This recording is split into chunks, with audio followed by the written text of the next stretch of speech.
बिस्मिल्लाहिर्रहमानिर्रहीम अस्सलाम वालेकुम, hope you all are good.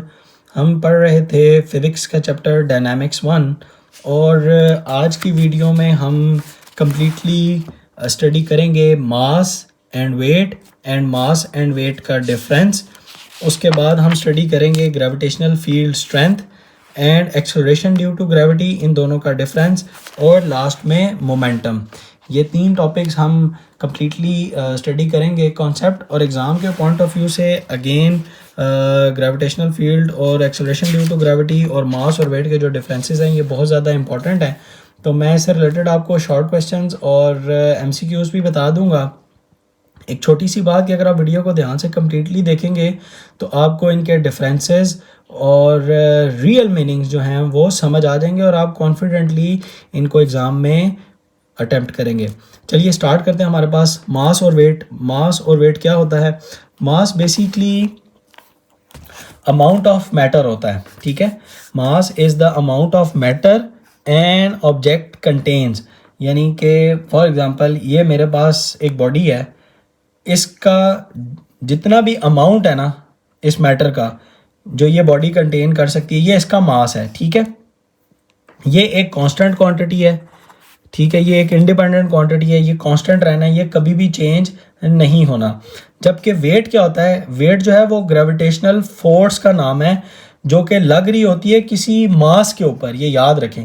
यानी ये एक मास है ना, इसके ऊपर फोर्स कितनी लग रही है जो ज़मीन लगा रही है नीचे की तरफ ना। ऑब्वियसली ग्रेविटेशनल ये जो फोर्स है ये ग्रेविटेशनल फोर्स की बात कर रहा है, यानी ये कितनी फोर्स लगा रहा है। जब यानी आप इसको ऐसे यहाँ से नीचे फेंकते हैं या ये छोड़ते हैं, ये जो नीचे जाके गिरता है, तो इस बॉडी के ऊपर फोर्स कितनी लग रही है और ये कितनी फोर्स के साथ इसको अर्थ अपनी तरफ खींच रही है, उसको कहते हैं जी वेट। यानी जो अर्थ है ना उसका पुल, उसकी पुलिंग फोर्स जो किसी ऑब्जेक्ट के ऊपर लग रही होती है वो डिपेंड कर, उसको कहते हैं आप वेट।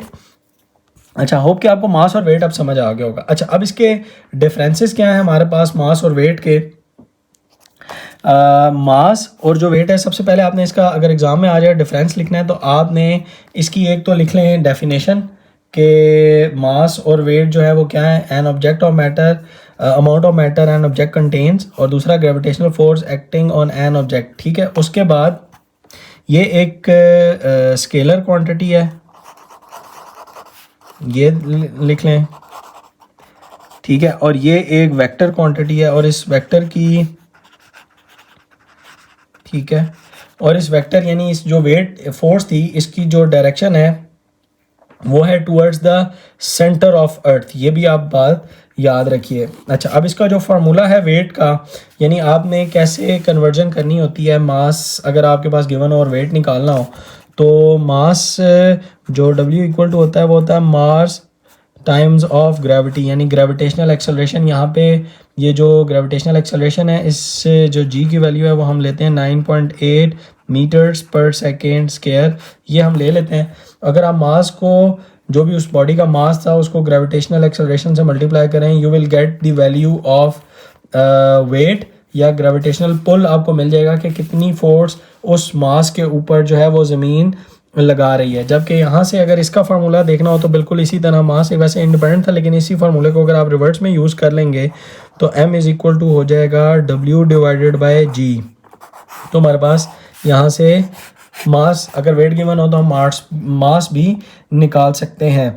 अच्छा, it is measured by balance, ये एक डिफरेंस है, इसको आप बैलेंस से मेजर करेंगे, यानी एक तरफ स्टैंडर्ड मास रखा होगा, एक तरफ आपने the object whose mass is to be measured वो रखेंगे। जबकि इसको आप वेट को आप मेजर करेंगे स्प्रिंग बैलेंस के साथ, ठीक है, ये याद रखिए। इसको आपने मेजर करना है स्प्रिंग बैलेंस यानी अकेला।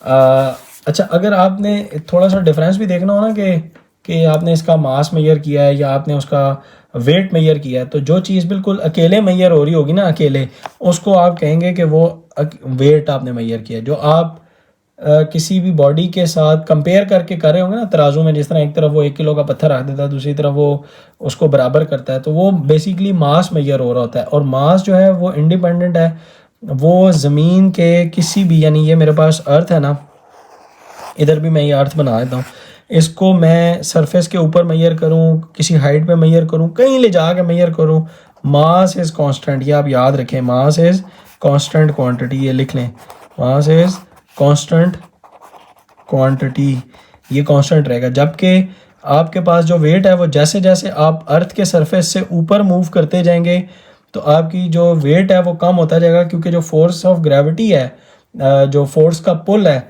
वो आहिस्ता आहिस्ता कम होता जाता है। तो जब पुल कम होता है तो उसके साथ साथ आपका वेट भी कम होता जाता है, यानी आप जितनी हाइट पे ज़्यादा जाएंगे आपका वेट कम होता जाएगा, ठीक है। यानी यहाँ पे हाईएस्ट होगा सरफेस पे, ऊपर मूव करते जाएंगे तो आपका वेट कम होता जाएगा। तो यानी it's not a constant quantity, it's variable quantity, ठीक है। ये भी लिख लें, इट्स अ वेरिएबल क्वांटिटी, ये आ गया मेरे पास। अच्छा, उसके बाद मेरे पास इसका अगर आप यूनिट देख लें आखिरी डिफरेंस, तो ये मेरे पास होगा जी मैयर्ड इन केजीज, जबकि ये जो है ये मैयर होगा इन न्यूटन्स के अंदर। ये मैंने आपको बेसिकली 1 2 3 4 5 6 ये 6 डिफरेंसेस मैंने आपको बताए मास एंड वेट के। अब हमारे पास बेसिकली बहुत ही इम्पोर्टेंट ना एक फिनोमिना है और ये इंतहाई इंटरेस्टिंग है, और मैं आपसे ना ये क्वेश्चन भी करता हूँ, इसने भी बताया हुआ है और ये समझने के पॉइंट ऑफ व्यू से ना बड़ा इम्पोर्टेंट है। और वो ये है कि इसने खुद ही चलें बता दिया, इसने कहा कि ये जो आप वेट मशीन है, अब देखें ये वेट है, ये जो नज़र आ रही है आपको ये वेट मशीन ही है, क्योंकि आप इस पर खड़े होते हैं। और मैंने आपको कहा था वेट कैसे मेजर होता है, जब आप अकेले किसी भी मैथ को मेजर करें, कोई स्टैंडर्ड मैथ ना हो, ठीक है, जिसके साथ आप कंपेयर कर रहे हो ना। तो जब भी आप किसी भी बॉडी के ज़रिए अकेला किसी बॉडी को मेजर करेंगे तो आप उससे वेट मेजर करेंगे और इसका नाम भी वेट मशीन है। लेकिन जब आप इस पर खड़े होते हैं तो ये आपको जो वज़न है न्यूटन्स में देने के बजाय ये तो आपको केजीज में बता रहा होता है। वो कैसे बताता है, ठीक है। यानी आप इस पर खड़े होते हैं, ये आपको बता देता है कि जी आपका इतना केजी आपका वज़न है। और आजकल दुकानदार भी, आपको पता है, वो डिजिटल उन्होंने रखे हुए हैं वेट मशीन्स, छोटी सी रखी हुई हैं, वो बिल्कुल लाइट वेट सी, उसके ऊपर चीज़ रखते जाते हैं और आपको जो है ना वो तोल के देते जाते हैं। उसके अंदर भी काफ़ी गड़बड़ेशन या गड़बड़ जो है ना वो आप कर सकते हैं इस तरह की वेट मशीन के साथ। लेकिन जब आप स्टैंडर्ड मैथ्स के साथ कंपेयर करके करते हैं ना, वो मैं आपको दिखा भी देता हूँ, हमारे प्रीवियस चैप्टर के अंदर वो थे भी, तो उसके अंदर जो है ना गड़बड़ करने के चांसेस आपके बहुत कम होते हैं। ये बात आप याद रखें। यानी वो ये वाले थे, ये बैलेंस, यानी ये अभी एग्जैक्टली मुझे भी यही नजर आया इस बुक के अंदर। यानी एक तरफ आप स्टैंडर्ड मैथ्स रखेंगे, एक तरफ आप रखेंगे the maths to be measured. तो ये जब दोनों बराबर होंगे ना तो फिर ये आपको ये काफ़ी हद तक एग्जैक्ट देता है, ठीक है। लेकिन ये जो है ना ये तो बहुत ज़्यादा इसके अंदर ना हेरा फेरी हो सकती है। एनीवेज, ये हम बात से हट गए। अच्छा, अब ये वेट मशीन है तो इसको तो केजी में देना चाहिए था, न्यूटन में देना चाहिए था, ये तो केजी में देता है। इसने यही कहा कि आप उसको बेसिकली कैलिब्रेट कर देते हैं इस तरह, इस फार्मूले के साथ। इसके अंदर ही बेसिकली अगर डिजिटल है तो वो तो फिर जो भी आंसर होता है उसको वो डिवाइडेड बाय 9.8 कर देगा, यानी देगा अंदर ही उसके अंदर छोटी सी समझे प्रोग्रामिंग हुई हुई है। आप उसके ऊपर खड़े होंगे, उसने आपका वेट कैलकुलेट करना है, जैसे ही वेट कैलकुलेट करेगा प्रोग्रामिंग होगी उसके अंदर, वो उसको 9.8 से डिवाइड करेगा, जो आंसर आएगा वो फिर अपनी डिस्प्ले के ऊपर वो शो कर रहा होगा। और अगर वो डिजिटल नहीं है, इस तरह है, तो इसके ऊपर सिर्फ और सिर्फ मार्किंग हम जो उनके ना वो केजीज के अंदर वो कर देते हैं, तो ये हमें केजीज में नज़र आना शुरू हो जाता है। अच्छा, हम इतना जो काम करते हैं, यानी ये हम सारा इतना काम कर रहे थे, तो फिर हम ये करते ही ना, हम मतलब एक अगर हमने मैथ्स ही मेजर करना था तो फिर हम बैलेंस से मेजर करते ना, फिर हमने वेट मशीन क्यों ली। समझ आ रहा है मेरा क्वेश्चन, कि अगर ये वेट मशीन से मेजर करके हमें मैथ्स ही लेना है तो फिर हम एक जो सा ना वो फिजिकल एक बैलेंस ही ले लेते, तो उससे ही मेजर कर लेते, क्योंकि केजीज ही उसने भी देना था। तो ये एक सवाल है, आपको मैं 5 सेकंड देता हूँ ज़रा सोचने के लिए इसका जवाब। आप भी वीडियो को पॉज करके इसका ज़रा सोचें, फिर मैं आपको इसका आंसर करता हूँ कि फिर हमें ये सारा काम करने की ज़रूरत क्यों पड़ी। चलें सोचें। ओके, अब मैं आपको इसका आंसर करता हूँ। वो ये है कि देखें, अगर आपने, और फॉर श्योर हमने तो मैथ्स ही मेजर करना है ना, ठीक है, और वो हम कर लें वेट मशीन से। अब वेट मशीन की मैंने आपको बताया था खूबसूरती होती है कि ये अकेला ही मेजर हो जाता है। तो अब अगर हम मास मेजर करना है और हम बैलेंस से ही मेजर करें तो क्या होगा, फिर डॉक्टर फिर एक तरफ आपको एक यानी वो एक बैलेंस के अंदर खड़ा करेगा और दूसरी तरफ क्या वो स्टैंडर्ड मासेस डालता रहेगा कि हाँ जी अब आप उसके बराबर हो जाएं, तो वो कितनी एक ऑकवर्ड सी सिचुएशन हो जाएगी ना वहाँ पे कि यानी एक तरफ देखें, अगर मैं ये सिचुएशन को थोड़ा सा ड्रॉ करूँ तो वो सिचुएशन कैसे हो जाएगी? वो सिचुएशन हो जाएगी कि आपके पास इस तरह है, एक तरफ आप खड़े हो गए हैं, ठीक है, और एक तरफ वो ना डॉक्टर जो सा है या हॉस्पिटल वाले वो एक तरफ मैस रखी जा रहे हैं, और जब जनाब ये बराबर होगा फिर आप ये वाला मैस मेजर करेंगे और फिर देखेंगे जी आपका इसके साथ कितना वजन है, तो बहुत ही ज़्यादा ये ऑकवर्ड हो जाता है। तो इसलिए हम फिर ये वेट मशीन ले लेते हैं क्योंकि काफ़ी हद तक करीब करीब हमें आंसर दे देता है। तो उस सारी हैसल से बचने के लिए ना हम एक काम ये करते हैं, दूसरा एक काम और क्यों नहीं करते कि अगर वेट मशीन से ही मेजर करना था तो फिर हम वेट ही बता देते, मतलब न्यूटन्स में ही बता देते। मतलब कि अगर एक बंदा है उसका 60 किलो वज़न है तो उसको जब 10 से मल्टीप्लाई करेंगे, 9.8 इज़ अप्रॉक्सीमेटली 10 ना, तो 10 से मल्टीप्लाई करेंगे तो उसका वज़न तो हो जाएगा जी 600 kg, 600 न्यूटन, 600 न्यूटन ही हो जाएगा। देखें अगर उसका 60 kg वेट है तो उसका मैस है तो उसका जो वेट होगा वो अप्रॉक्सीमेटली हो जाएगा 600 न्यूटन जब 10 से मल्टीप्लाई करेंगे ना बाय दिस फार्मूला। ये देखें ना, अभी मैंने 10 से मल्टीप्लाई कर दिया तो हमारे पास तो फिर ये हो गया। तो हम यही बता दें, फिर ये इसलिए नहीं बता सकते क्योंकि जो हमारी ले मैन है ना उसको न्यूटन पता ही नहीं है, उसको केजी पता है क्योंकि वो रोज़मर्रा ज़िंदगी में केजी के साथ खेलता खुलता रहता है, तो इसलिए हम उसको न्यूटन भी नहीं बता सकते। तो ये छोटी सी एक रिस्ट्रिक्शन थी और बड़ा एक इंटरेस्टिंग सा एक चीज़ थी। और एज अ साइंस स्टूडेंट और फिज़िक्स का स्टूडेंट होने के नाते मेरा था कि यार ये आपको पता होना चाहिए, तो इसलिए मैंने थोड़ा सा इसके ऊपर टाइम लगाया और आपको ये चीज़ भी एक्सप्लेन की। अच्छा, नेक्स्ट है मेरे पास जनाब ग्रेविटेशनल फील्ड, और 3 टॉपिक्स हैं इस पेज पे, gravitational field strength and acceleration due to gravity. ये 3 टॉपिक्स हैं हमारे इस पेज के ऊपर, तीनों ही इंपॉर्टेंट हैं, तीनों ही समझने वाले टॉपिक हैं। अच्छा, सबसे पहले देखिए कि ग्रेविटेशनल फील्ड क्या होती है। मैं नेक्स्ट पेज पे लिख लेता हूँ।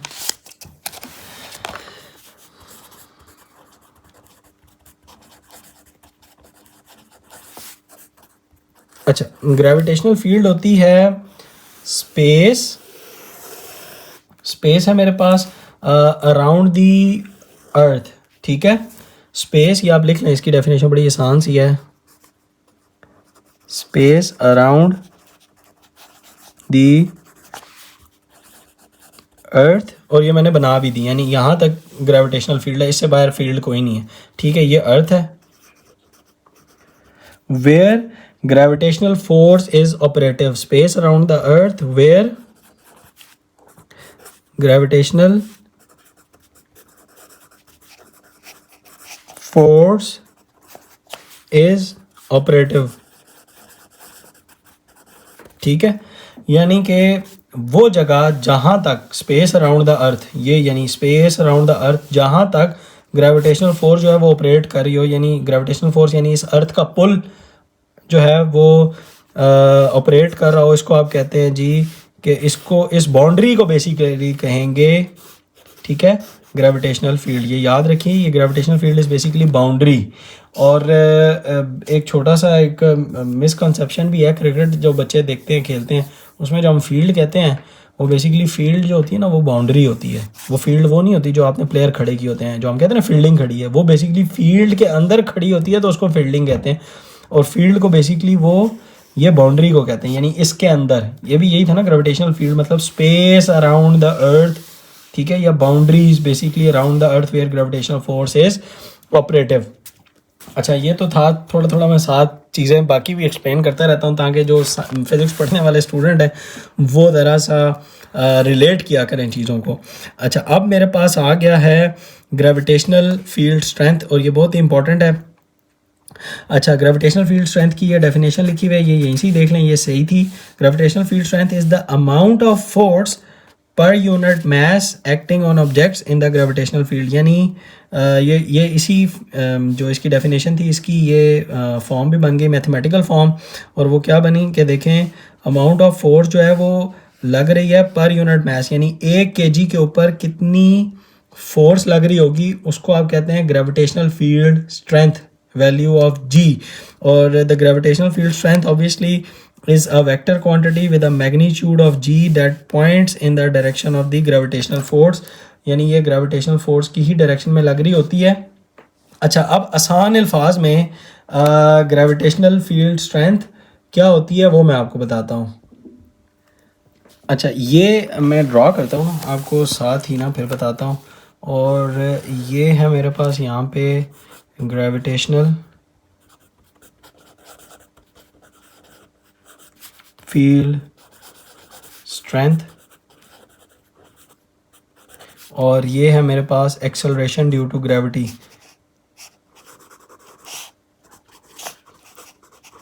अच्छा, ये दोनों ना, दोनों के सिंबल मेरे पास जी हैं, ये याद रखें, ठीक है। लेकिन दोनों के फार्मूलाज और इन दोनों की अंडरस्टैंडिंग डिफरेंट है। हो सकता है बच्चे जो हैं even first year second year के लेवल पे भी दोनों को जी सेम ही लगते होंगे, यार ये तो दोनों सेम ही हैं। दोनों सेम नहीं है, मैं अभी आपको बताता हूँ। ग्रेविटेशनल फील्ड स्ट्रेंथ थी मेरे पास, अभी मैंने देखा कि ग्रेविटेशनल फील्ड स्ट्रेंथ होती है फोर्स, यानी ग्रेविटी की gravitational force per unit mass, यानी 1 kg मास के ऊपर फोर्स कितनी लग रही है उस पॉइंट पे। यानी फॉर एग्जांपल मैंने अगर इस पॉइंट के ऊपर देखना है ना कि कितनी फोर्स लग रही है, ठीक है, इस अर्थ की वजह से इस पॉइंट के ऊपर कितनी फोर्स लग रही है, तो मैं क्या करूंगा, मैं 1 kg मास को यहाँ पे ला के रखूंगा और जितनी फोर्स अब उसके ऊपर लग रही होगी उसको मैं कहूँगा कि ये जी है। ये मतलब था इसका, एट अ पॉइंट, ये किसी पॉइंट के ऊपर लग रही होगी पूरी फील्ड के अंदर, कहीं पे भी किसी पॉइंट पे। अगर इस पॉइंट पे चेक करनी है तो 1 kg मैच जो है वो यहाँ ला के रखूँगा, इस पॉइंट पे चेक करनी है तो 1 kg मैच मैं यहाँ ला के रखूँगा इस पॉइंट पे, तो वो उस पॉइंट की ग्रेविटेशनल फील्ड निकलेगी, यानी उस पॉइंट के ऊपर ग्रेविटेशनल फोर्स निकलेगी, तो उसको फिर कहेंगे कि ये मैंने निकाली ग्रेविटेशनल फील्ड स्ट्रेंथ। जबकि जो एक्सेलरेशन ड्यू टू ग्रेविटी थी वो क्या होती है मेरे पास, वो होती है फ्रीली फॉलिंग ऑब्जेक्ट की एक्सेलरेशन। यानी इसकी जो डेफिनेशन है वो क्या होगी, एक्सेलरेशन ड्यू टू ग्रेविटी, यानी फ्रीली फॉलिंग ऑब्जेक्ट, जैसे ये बॉडी है, ये मैं इसको यहाँ से छोड़ूं, ये नीचे जाके गिरे, तो फ्रीली फॉलिंग ऑब्जेक्ट की जो एक्सेलरेशन होगी ना उसको कहेंगे आप एक्सेलरेशन ड्यू टू ग्रेविटी। ये डेफिनेशन क्लियर होगी, आप लिख लीजिएगा। सिंपल दोनों के ही जी हैं, ठीक है, लेकिन इसका जो फार्मूला होगा वो ऑब्वियसली वही वाला होगा जो होता है V F minus V I over T ही होगा, इसका फार्मूला भी यही होगा। अच्छा, अब यूनिट्स इसके क्या होंगे, ऑब्वियसली इसका जो यूनिट होगा वो होगा मीटर्स पर सेकंड स्क्वायर, और इसका जो है वो यूनिट होगा न्यूटन्स पर केजी, न्यूटन पर केजी, यानी कितने न्यूटन फोर्स लगे 1 kg के ऊपर, ये मतलब होता है।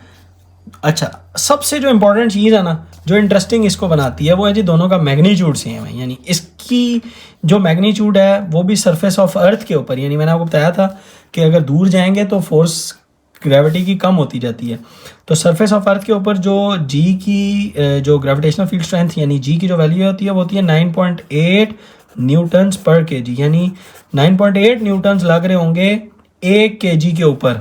1 kg मैस हो ना, इसके सरफेस के ऊपर आप रखें यहाँ पे, तो 9.8 न्यूटन फोर्स लग रही होगी। जबकि अगर आप किसी बॉडी को सरफेस ऑफ अर्थ के करीब फ्रीली फॉलिंग ऐसे गिरा दें तो उसके अंदर भी जो एक्सेलरेशन कॉज हो रही होगी वो भी होगी 9.8 मीटर्स पर सेकेंड स्क्वायर। ये मतलब था इसका, और दोनों की वैल्यूज हैं। यहाँ से स्टूडेंट असल में कंफ्यूज होते हैं कि दोनों एक ही हैं, दोनों एक नहीं है। मैंने आपको ये दोनों के डिफरेंसेस बहुत ही ब्रीफली आपको एक्सप्लेन किए हैं। अच्छा, उसके बाद जो है हमारे पास, अगर मैं और डिफरेंसेस भी आपको बताऊं तो ये जो है, अगर आपका मास हो या ना हो, उस पॉइंट के ऊपर फोर्स तो लग रही है ना, ग्रेविटी का पुल तो है ही है ना, तो यानी इसका मास हो या ना हो ग्रेविटेशनल फील्ड स्ट्रेंथ एग्जिस्ट कर रही होगी। जबकि ये तभी करेगी जब आपकी बॉडी फ्रीली फॉलिंग गिरेगी, ठीक है, तभी उसके अंदर एक्सेलरेशन ड्यू टू ग्रेविटी होगी। अच्छा, इसको आप कॉज कहेंगे, ये कॉज है, और इसको आप कहेंगे जी ये इफेक्ट है, ठीक है। और ये कॉज क्या है, कॉज ऑफ मोशन, ये याद रखिए, ये कॉज ऑफ मोशन है। जबकि इसको आप कहेंगे कि ये था इफेक्ट ऑफ ग्रेविटी, ये ग्रेविटी का इफेक्ट है। देखें कैसा इंटरेस्टिंग है कि ये इफेक्ट है लेकिन इसकी ग्रेविटी का ये कॉज है इस मोशन की, है ना ज़बरदस्त चीज़। अच्छा, उसके बाद क्या है जी, हमारे पास तकरीबन सारे ही डिफरेंसेस मैंने देख लिए हैं। और कुछ भी नहीं है इसमें। ये तमाम डिफरेंसेस थे जो मैंने आपको अभी क्लियर कर दिए। डायरेक्शन दोनों की आप देख लें, ये मैंने साथ बेसिकली कंपैरिजन दिया है, इसमें कुछ डिफरेंसेस हैं कुछ सिमिलरिटीज़ हैं। ये बेसिकली सिमिलरिटी थी, बाकी सारे डिफरेंसेस थे। अच्छा, उसके बाद दोनों की डायरेक्शन इसी के साथ अगर मैं लिखूं सिमिलरिटी के साथ, तो जो दोनों की डायरेक्शन है वो डाउनवर्ड होगी, इसकी भी जो डायरेक्शन होगी वो भी डाउनवर्ड होगी। अच्छा, अब आप अगर बुक को देख लें तो इन्होंने भी, बुक ने भी काफ़ी अच्छा लिखा हुआ है। बस इन्होंने ये बात लिखी है, since the gravitational field strength and the acceleration due to gravity are equal in magnitude. Symbol दोनों के जी 9.8 दोनों के जो डायरेक्शन है वो डाउनवर्ड, ये देखें इसकी भी डाउनवर्ड और इसकी भी डाउनवर्ड। एक और चीज़ कि ग्रेविटेशनल फील्ड स्ट्रेंथ जो है मैंने आपको बताया था इज़ नॉट सेम एवरीवेयर। जैसे जैसे आप दूर जाएंगे, ये देखें आप इस पॉइंट के ऊपर ग्रेविटेशनल फील्ड स्ट्रेंथ कम होगी, इस पॉइंट के ऊपर सबसे ज़्यादा होगी 9.8 सरफेस के ऊपर। पूरे सरफेस के ऊपर कहीं पे भी देख लें 9.8 ही होगी। दूर जाते जाएंगे तो ग्रेविटेशनल फील्ड स्ट्रेंथ जो है वो कम हो जाएगी। ये भी एक इंपॉर्टेंट शॉर्ट क्वेश्चन है, क्यों कम होगी उसकी रीज़न भी आगे दी हुई है। As we move away from the surface of the earth the gravitational field strength also decreases. ठीक है, ये याद रखें, gravitational force decreases, so gravitational field strength भी डिक्रीज करती है। ये था हमारे पास शॉर्ट क्वेश्चन और उसका आंसर। अच्छा, ये ना उसने ग्रेविटेशनल फील्ड स्ट्रेंथ दी हुई है डिफरेंट प्लैनेट्स की। हमारे अर्थ की देख लें, ये दी हुई है 9.8, और इसमें अगर देखें आप जस्ट फॉर इंटरेस्ट, तो जुपिटर का मास चूँकि सबसे ज़्यादा है, तो देखें यहाँ तक जुपिटर का मास सबसे ज़्यादा है तो इसकी सबसे ज़्यादा है 24.7, जबकि सन ये देखें सबसे ज़्यादा उससे, ये अब ये सन प्लैनेट तो नहीं है बेसिकली, जो हम ये देख रहे थे जो घूम रहे हैं सन के गिर्द, ये उनके मैंने कंपैरिजन कर दिया। अब जो सन है उसका चूँकि वो अकेला ही है, उसके गिर्द सारी चीज़ें घूम रही हैं, तो उसकी जो ग्रेविटेशनल फील्ड स्ट्रेंथ है वो है जी 274 न्यूटन्स पर केजी, यानी 1 केजी के ऊपर 274 न्यूटन, 274 न्यूटन्स लगा रहा होगा। तो आप ये दो वैल्यूज़ लाजमी याद रखें, ये तीन, ये एमसीक्यू में पूछ सकता है, इवन सन की तो पूछ ही सकता है एमसीक्यू में फॉर द इंटरेस्ट। अब इतनी तो बीच बीच में से जो इंटरेस्टिंग चीज़ें होती हैं जो थोड़ी सी रखने वाली होती हैं माइंड में, वो इस तरह करके ना एमसीक्यूज पूछता होता है, तो ये आप बातें याद रखें। अच्छा, लास्ट हमारा आज का टॉपिक होगा, और वो बहुत ही छोटा सा टॉपिक है, और वो है जनाब हमारे पास मोमेंटम। और मोमेंटम हमारे पास क्या होता है, मोमेंटम होता है the product of mass and velocity is called momentum. ठीक है, simple, the product of mass and velocity, यही इसकी डेफिनेशन है। और ये एक वेक्टर क्वांटिटी है, क्योंकि ये एक वेक्टर क्वांटिटी से मिलकर बनता है, क्योंकि वेलोसिटी एक वेक्टर क्वांटिटी था ना, तो मोमेंटम चूँकि वेलोसिटी से मिलकर बना है, तो इसलिए मोमेंटम भी एक वेक्टर क्वांटिटी, और मोमेंटम का जो सिंबल होता है वो स्मॉल पी होता है, ये याद रखिएगा। इधर इसने कैपिटल पी लिख दिया है, ये कैपिटल नहीं है, स्मॉल पी है, ये वाला सही लिखा है इसने। और मोमेंटम एक वेक्टर क्वांटिटी है that points in the same direction as of the velocity, यानी जिधर वेलोसिटी की डायरेक्शन होगी उधर ही मोमेंटम की डायरेक्शन भी होगी। ऐसा यूनिट बना लेते हैं हम, और हम देख लेते हैं, ये मेरे पास पेज खाली था, और हम यहाँ पे लिख लेते हैं P is equal to MV। ठीक है, ऊपर मैं लिख लेता हूँ कि हम मोमेंटम पढ़ रहे हैं, और इस बुक को मैं यहाँ पे थोड़ा सा रख लेता हूँ ताकि आपको मोमेंटम भी नज़र आता रहे और हम देख लें। अच्छा, the product of mass and velocity is called momentum, ये एक वेक्टर क्वांटिटी, तो P भी एक सिंबल मोमेंटम का, P भी एक वेक्टर क्वांटिटी होगा। It's a vector quantity. अब यूनिट क्या होगा जनाब, यूनिट अब बनाना ना ज़रा सीखें। यूनिट होगा हमारे पास मास का kg, यानी kg, और वेलोसिटी का होगा मीटर्स पर सेकेंड, तो इसका जो यूनिट होगा वो होगा kg मीटर्स पर सेकेंड। अच्छा, इसका ना एक और यूनिट भी होता है जिसको आप कहते हैं न्यूटन सेकेंड, ये भी याद रखें। ठीक है, और न्यूटन सेकेंड, और second law is use to relate the force and momentum, और जो न्यूटन का जो सेकेंड लॉ है ना वो इस्तेमाल किया जाता है to relate the force and momentum. वो हमारा नेक्स्ट टॉपिक होगा, वो भी बहुत इंपॉर्टेंट है शॉर्ट क्वेश्चन के लिहाज से। नेक्स्ट वीडियो मेरी वही होगी, और उसके फिर हम जो 2-3 इफेक्ट्स हैं वो भी देखेंगे साथ, इम्पल्स के साथ कैसे रिलेट करता है, चेंज ऑफ मोमेंटम के साथ कैसे करता है। तो मोमेंटम इटसेल्फ तो छोटा सा टॉपिक था, अच्छा था, इससे शॉर्ट क्वेश्चन आ जाता है न्यूमेरिकल फार्मूला बन के, वो आपको मैथ्स दे देगा और वेलोसिटी दे देगा, और एक सवाल मैं आपसे भी एक और पूछता हूँ अभी, चलें ये मेरे जहन में आ गया, वो सवाल बना लेते हैं हम। यूनिट देख लें, एक यूनिट मैंने ये बता दिया, दूसरा यूनिट होता है न्यूटन सेकंड। अब ये कई बच्चों को ना ये समझ नहीं आता न्यूटन सेकंड कैसे बराबर हो गए, ठीक है। ये केजी मीटर पर सेकंड है, ये न्यूटन सेकंड है, ठीक है। अब ये देख लें कि ये कैसे इसके बराबर हो सकता है। अब आप न्यूटन का ना यहाँ पे ज़रा लिखें वापस यूनिट। तो न्यूटन का यूनिट हमने अभी देखा था, वो क्या था पीछे, न्यूटन इज इक्वल टू होता था केजी मीटर्स पर सेकंड स्क्वायर। तो केजी मीटर पर सेकंड स्क्वायर को जब मैं लिखूं केजी मीटर पर सेकंड स्क्वायर यानी, और ये हो गया मेरे पास न्यूटन, ये देखें ये मेरे पास न्यूटन हो गया। आगे मैं लिख दूं जी सेकंड, ठीक है। तो जब मैं इसको काटूंगा आपस में तो ये मेरे पास देखें क्या रह जाएगा, केजी मीटर्स पर सेकंड, और वो ये बनता है। तो इसलिए इसके दो यूनिट हैं, केजी मीटर्स पर सेकंड और न्यूटन सेकंड, दोनों ही यूज़ होते हैं एज अ ऐसा यूनिट समझने के लिए, अंडरस्टैंडिंग के लिए। वैसे ये यूनिट ज़्यादा ठीक है, तो आप इसी को ऐसा ही यूनिट जो है ना वो रखें, जैसे इसने भी बताया हुआ ऐसा unit of momentum is this, और दोनों ही हैं, ठीक है। लेकिन ज़रा समझने के लिए ना ये ज़्यादा ठीक है, ये थोड़ा सा कॉम्प्लिकेट था, मैंने आपको ये दिखा भी दिया कि ये कैसे दोनों के दोनों सेम है, ये आप देख भी लीजिए। अच्छा एक सवाल था मेरा, फिर उसके बाद हम वीडियो को एंड करते हैं, वो ये कि अच्छा यहाँ से भी आप देखिए कि जिस बॉडी का मास ज़्यादा होगा ना उसका मोमेंटम भी फिर ज़्यादा होगा, या जिस बॉडी की वेलोसिटी ज़्यादा होगी तो उसका मोमेंटम भी ज़्यादा होगा। मोमेंटम होता है बेसिकली तबाह करने की सलाहियत, समझ लें। फॉर एग्जांपल एक ट्रक है और एक साइकिल है, ये मैं ट्रक बना लेता हूँ, बड़ा सा ऐसे मैंने ट्रक बना लिया सिंपल, और ये मैंने छोटी सी साइकिल बना ली। दोनों सेम वेलोसिटी से मूव करें, सेम वेलोसिटी से, तो किसका मोमेंटम ज़्यादा होगा, यानी किसके अंदर तबाह करने की सलाहियत ज़्यादा होगी, डिस्ट्रक्टिव, अगर खुदा ना खास्ता एक्सीडेंट हो तो कौन सा ज़्यादा डिस्ट्रक्टिव होगा। ऑब्वियसली ये, क्यों, क्योंकि दोनों की वेलोसिटी सेम थी। इसकी भी वेलोसिटी अगर जा रही हो ना, ये वेलोसिटी हो 10 मीटर्स पर सेकंड, और इसकी भी वेलोसिटी हो जो है 10 मीटर्स पर सेकंड, इसकी भी वेलोसिटी जो है वो 10 मीटर पर सेकंड ही हो, वेलोसिटी दोनों की सेम है, लेकिन चूंकि मास डिफरेंट है ना, तो ये दोनों का मोमेंटम डिफरेंट हो जाएगा। इसका मोमेंटम बहुत ह्यूज होगा बिकॉज ऑफ इट्स ह्यूज मास, ठीक है। तो इसको रोकना भी मुश्किल होगा, ये तो तबाह भी ज़्यादा करेगा खुदा ना खास्ता एक्सीडेंट। तो आपने देखा होगा कि अगर ये जो बड़े ट्रॉलेज होते हैं ये ज़्यादा तबाहकुन क्यों होते हैं, बिकॉज ऑफ इट्स ह्यूज मास। इनकी जब ब्रेक्स फेल होती हैं तो इनके आगे जो चीज़ आती है ये उसको क्रश पिंच कर देते हैं, बिल्कुल ठीक है, समझ आ गई।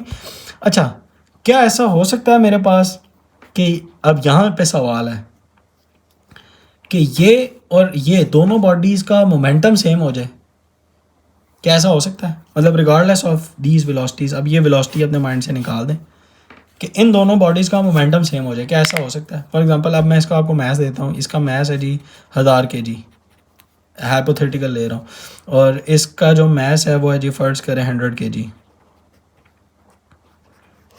ठीक है। तो क्या ऐसा कोई केस हो सकता है कि इन दोनों का मोमेंटम सेम हो जाए। मैंने आपको ना मास दे दिया है, इसका भी और इसका भी 1000 और इसका 100 kg, तो क्या ऐसा हो सकता है कि दोनों का मोमेंटम सेम हो जाए, momentum of truck is equal to momentum of cycle. Yes it is possible. कैसे, कि जिसका मास ज़्यादा है उसको आप वेलोसिटी कम दे दें, और जिसका मास कम है उसको आप वेलोसिटी ज़्यादा दे दें, ठीक है। कैसे, यानी P is equal to P कर देते हैं, मोमेंटम ऑफ ट्रक और मोमेंटम ऑफ साइकिल। तो ये तभी पॉसिबल है, is equal to M V होता है ना, M V is equal to देखें ना एम वी है, ठीक है, दोनों का। तो इसका मैथ्स मुझे पता था, ट्रक का 1000 है और इसका क्या है जी मेरे पास 100। तो इसको अगर मैं वेलोसिटी दे दूँ ना, ऑब्वियसली वेलोसिटी अगर मैं इसको 10 मीटर्स पर सेकंड दूँ तो इसको मुझे देनी पड़ेगी 100 मीटर्स पर सेकंड, ताकि इसका और इसका आंसर फिर सेम बने। और इसका और आंसर सेम फिर कैसे बनेगा, इसको मल्टीप्लाई करें, ये कितना हो जाएगा 10,000, और इसको भी मल्टीप्लाई करें, ये भी कितना हो जाएगा 10,000, ठीक है। अब देखें इन दोनों का मोमेंटम सेम हो गया, कि जिसका मैस कम था उसको मैंने ज़्यादा वेलोसिटी से मूव करवाया, और जिसका मैस कम था उसको ज़्यादा था, जिसका मैस उसको कम वेलोसिटी से मूव कराया, और जिसका मैस कम था उसको ज़्यादा वेलोसिटी से मूव करवाया, तो दोनों का मोमेंटम। तो ये इस तरह के सवाल आपने अपने माइंड में रखने हैं एग्ज़ाम में, वो किसी भी तरह इस तरह घुमा फिरा के लेफ़्ट राइट आपको करके सवाल पूछ सकता है। होप कि आपको आज का ये कॉन्सेप्ट समझ आ गया होगा। वीडियो को लाइक कर दें, चैनल को सब्सक्राइब कर दें और अपने दोस्तों के साथ भी शेयर कर दें। मिलते हैं नेक्स्ट वीडियो के साथ। Interesting topics, force and change in momentum और impulse and the change in momentum and the most important long जो हमारे एग्ज़ाम में आता है, momentum, Newton law and the conservation of momentum. ये बहुत ही इंपॉर्टेंट लॉन्ग है, ये एग्ज़ाम में आता है। इस बुक में सही से नहीं लिखा हुआ, मैं आपको लिखवा दूंगा। तब तक के लिए अल्लाह हाफिज़।